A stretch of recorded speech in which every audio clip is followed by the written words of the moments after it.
Babies born with traces of drugs in their system sent home to their parents, dozens of them dying weeks or months later. Recently, the governor issued an order putting a stop to it. Jason McNabb joins us with the Target 7 investigation, explaining how many babies are being removed from their parents' custody.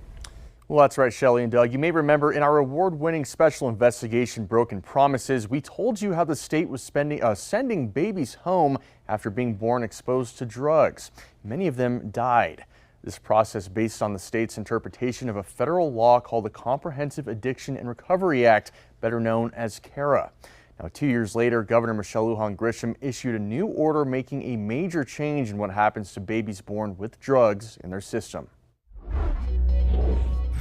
In just 16 days, 21 babies were born exposed to drugs in New Mexico. Yes, that is a lot of cases statewide, just of infants. Now the state has filed petitions to remove them from their parents as part of this new order from the governor. We're presuming that drug exposure to certain drugs is abuse or neglect. Beth Gilla is the director of the state's Office of Family Representation and Advocacy. They represent parents and children in custody matter cases. What worries me the most, honestly, is that mothers, because they're the ones who are pregnant, who do use substances will go into the shadows and they won't get the health care that they and their infant babies need. Gilla is opposed to the governor's directive issued earlier this month. Do you think this directive is stretching the law a little bit past where it should be? I think this directive is contrary to the law. So it's not just stretching the law, it's violating the law.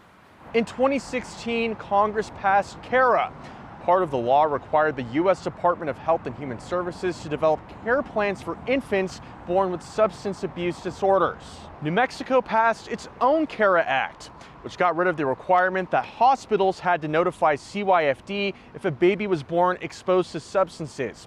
Instead, staff would send them home with a care plan. Makes me sick. In our special investigation, Broken Promises, we introduced you to legislators and advocates frustrated with how many babies died. And I said, that's 9 too many.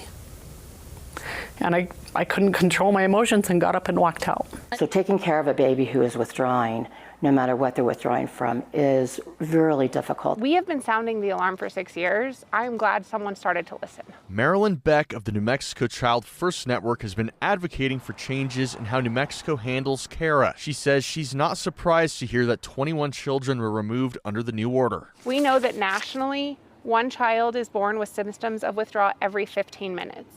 We know that in New Mexico, we have twice as high of those rates. But Gilla argues it is creating more harm than good. The services that exist in our state are fairly limited. Can our families who need them get them? Are there sufficient foster homes to take drug exposed or drug affected children? It just puts demands across the entire system. We asked Beck if she thinks CYFD can handle the governor's new orders. No, I don't. But I'll be honest, they better figure it out.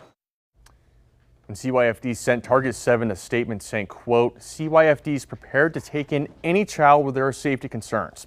CYFD has over 350 plus beds available for instant foster placements. We do not anticipate a shortage of placements available for those infants. For Target 7, I'm Jason McNabb. If you have a story for us to investigate, call 505-884-6347 or email target7tips@koat.com.